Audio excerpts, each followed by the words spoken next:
तिथि या नौमी तिथि, किसी भी महीने की, चाहे शुक्ल पक्ष की हो चाहे कृष्ण पक्ष की हो, अष्टमी और नौमी तिथि, ये दो तिथियां ऐसी हैं, मान लो तुम्हारा पैसा तुमने किसी को दिया, 5 लाख, 4 लाख, 3 लाख, 10 लाख, 8 लाख, 2 लाख, 50,000, 25,000, 20,000, 40,000, और वो पैसा नहीं दे रहा आपको, आप हार गए कह के कर, फोन लगा लगा कर, भैया दे दे रहे, परेशानी है, दे दे रहे भैया, हम तो परेशान हो गए, और हार गए, नहीं मिल रहा, बहुत परेशान।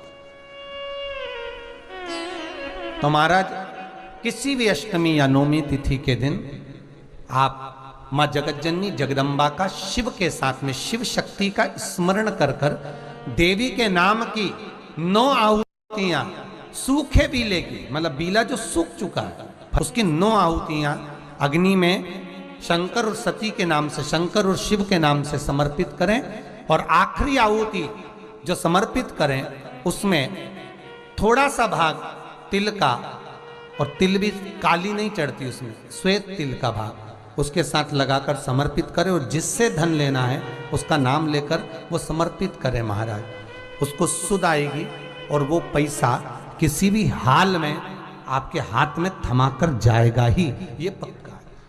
उसकी आहुतियां वर प्रदान है, आम के पल्लव में शंकर का आशीर्वाद।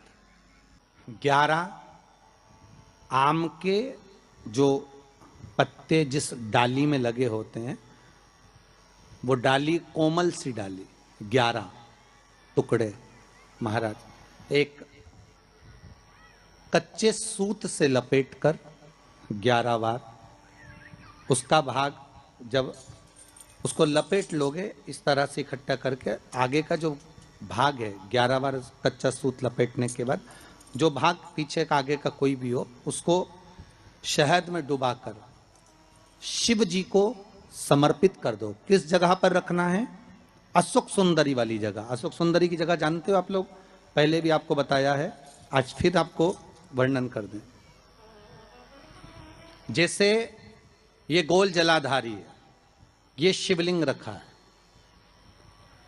ये 2 जहां से पानी बह रहा है बाबा के चरणारविंद, राइट में श्री गणेश जी का स्थान, लेफ्ट में कार्तिकेय का स्थान, बीच में अशोक सुंदरी की जगह। शंकर भगवान की 6 लड़कियां हैं, भगवान शंकर के 13 बच्चे, 13 बच्चों में से 6 लड़कियां, उस 6 लड़कियों में से एक लड़की का स्थान, भगवान शंकर की एक बेटी का स्थान, अशोक सुंदरी का स्थान सामने है। पद्म पुराण में स्पष्ट किया ये स्थान अशोक सुंदरी का। शंकर भगवान की जलाधारी में पार्वती जी का हस्तकमल, ऊपर से जो एक एक बूंद पानी गिरता है, ये शंकर भगवान की 5 लड़कियों का स्थान है, जया, विषहरा, शामरी बारी, दौतली और देव। शंकर भगवान की 5 लड़कियां भगवान शंकर के मस्तक पे जल की धार गिरा रही हैं।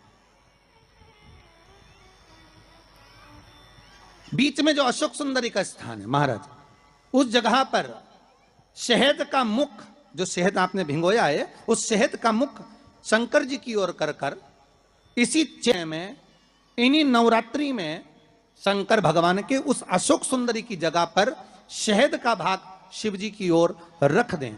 महाराज अगर घर में संपदा की कमी हो, या कोई पैसा खा गया हो, रुपया नहीं दे रहा हो, पैसा अटक गया हो, तो उस शहद को शिव जी की ओर मुख कर कर उस आम के पल्लव की जो डंडी है उसको 11 डंडी को वहां रख दीजिए, और उससे अपनी कामना कर कर आ जाइए।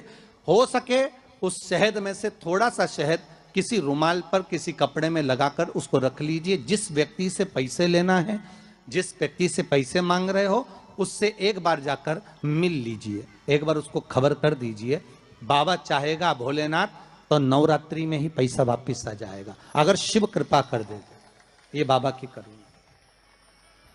आम का पल्लव कोई साधारण नहीं जिसको कलश के ऊपर रखा जाता है, शिव की कृपा। जिस आम के पेड़ पर स्वयं कामदेव चढ़कर भगवान शंकर के तीसरे नेत्र द्वारा जलकर भस्म हो जाते हैं, वो आम का पेड़ साधारण नहीं हो सकता।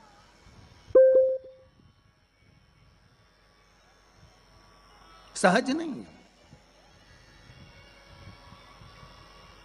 और वैसे भी शिव शिव है। घर में ज्यादा रोग हो, बीमारी हो, ज्यादा तकलीफें आ रही हो, कष्ट बढ़ रहा हो, बीमारियां बढ़ रही हो, या भय लग रहा हो, डर लग रहा हो, हृदय चित्त में कहीं ना कहीं आपको भय का भान हो रहा हो, तो एक लोटा पानी एक कलश में जल भर कर रख लीजिए और रात भर उसको रखे रहने दो। नवरात्र चल रहा है, उस कलश को रात भर रखकर सुबह सुबह उस कलश में एक बेलपत्र डालकर उस जल को नीम के पेड़ के नीचे, जहां नवरात्रि में नीम के पेड़ के नीचे सारी विद्याएं, आद्य शक्तियां, सारी देवी उस नीम के पेड़ के नीचे विराजमान रहती हैं। उस कलश में एक बेलपत्र डालकर रात भर रखकर उस जल को पूरे घर में घुमाकर उस नीम के पेड़ के नीचे समर्पित कर दीजिए महाराज।